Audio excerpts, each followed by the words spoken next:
Good morning, children. Yesterday we studied about the doctrine of lapse and the subsidiary alliance. Today we will see how the Britishers controlled India through administration. What was their administrative setup, which continued till 1947?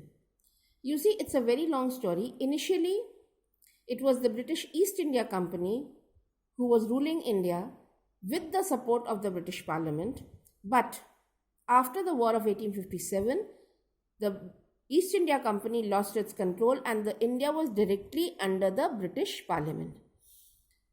Now you see, the Britishers tried to unify India, or rather they were successful in unifying India, not only through administration but also by building a network of railways, post telegraphs, roads, etc.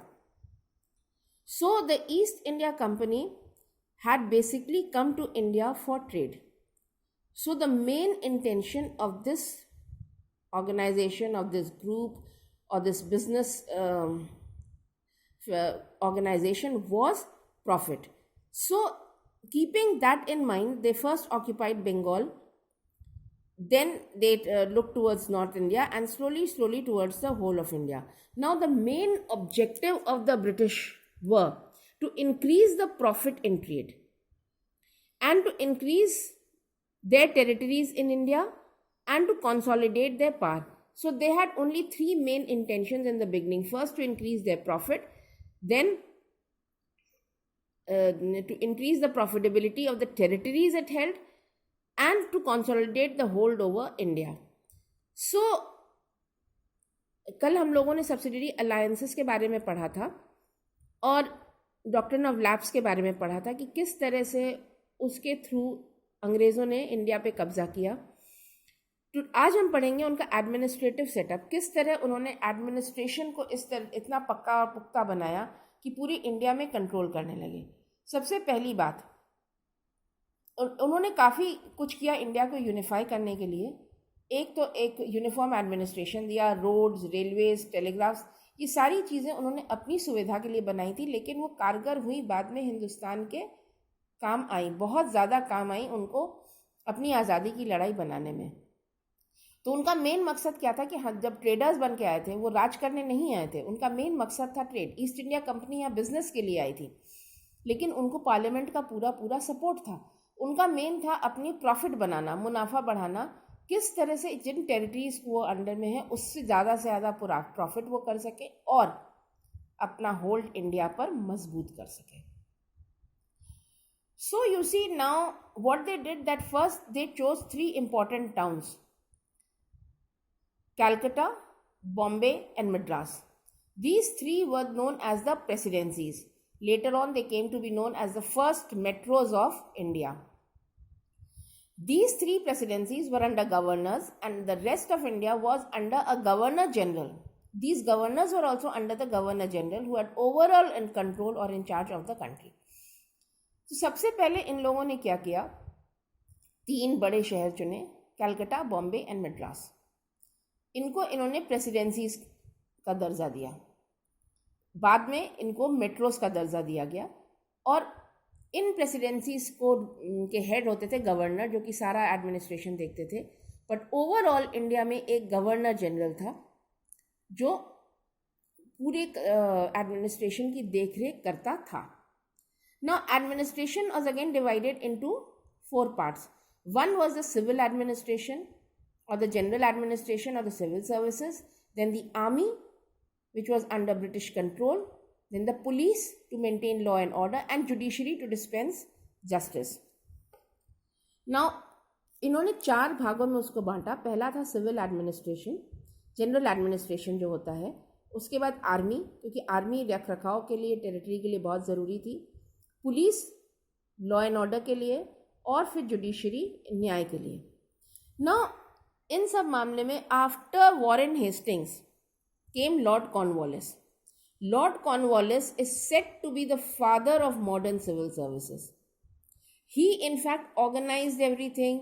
He appointed the district collector. He establishes offices of the district judge. He divided the territory into districts and every district was under the charge of a collector who was the head of the district administration. You see, these things are still continuing. Is that clear? This is just a legacy that we are carrying on. And then Lord Cornwallis laid down rules and regulations for the civil servants, like they could not enter into private trade. They while they were employees, they had to follow the rules and regulations that were made by the company. Previously that was not there. So the first person who organized everything was Lord Cornwallis. Lord Cornwallis is said to be को father of modern civil services को कहा जाता है. जिस जो आज जो प्रतिक्रिया चल रही है वो काफ़ी हद तक अंग्रेज़ों के टाइम से ही चली आ रही है. लॉर्ड कॉर्नवालिस ने पूरे टेरिटरी को डिस्ट्रिक्ट्स में बांटा. हर डिस्ट्रिक्ट में उसने एक कलेक्टर रखा जो कि डिस्ट्रिक्ट एडमिनिस्ट्रेशन था. उसने एक डिस्ट्रिक्ट जज बनाया जो आजकल जो कचहरी में डिस्ट्रिक्ट एंड सेशन जज बैठते हैं उनका पैरेलल था. और इस तरह और उसने और भी रूल्स एंड रेगुलेशंस बनाए सर्वेंट्स, अपने सिविल सर्वेंट्स के लिए, जो कि जब तक आप सरकारी ओहदे पर हैं आप कोई भी प्राइवेट ट्रेड या बिजनेस नहीं कर सकते हैं. आपको certain rules and regulations follow करना पड़ेगा. ही introduce the civil services examinations, जो IAS की तरह एग्ज़ाम्स होते हैं, उसने वो एग्ज़ाम्स इंट्रोड्यूस किए. But at that time those exams were held in England because the Indians who wanted to compete for those exams had to go to England, and it was the so very few Indians could go to London because it wasn't very easy, and they then qualified the examinations there, which was only in English. That time it was known as the ICS services, the Indian Civil Services, and it was held only in England. उसने Indian civil services जो आजकल IAS के बराबर है, तब ICS हुआ करता था, उसने उसकी नींव रखी. लेकिन और कॉम्पिटिटिव एग्ज़ाम्स के थ्रू इंडियंस उसमें जा सकते थे. उसमें क्या कहते हैं, वो एग्ज़ाम तब इंडिया में नहीं होते थे. वो एग्ज़ाम्स लंदन में ही होते थे और बहुत कम इंडियंस जा पाते थे क्योंकि वो उतना अफोर्ड ही नहीं कर पाते थे कि इंग्लैंड में जाना, रहना, पढ़ना वो बहुत डिफ़िकल्ट था. और उसके बाद वो इंग्लिश में ही वो टेस्ट था. That time English language was not very popular. वो काफ़ी देर में Surendra Nath Banerjee was the first Indian who became the first ICS officer. Then the army and the police.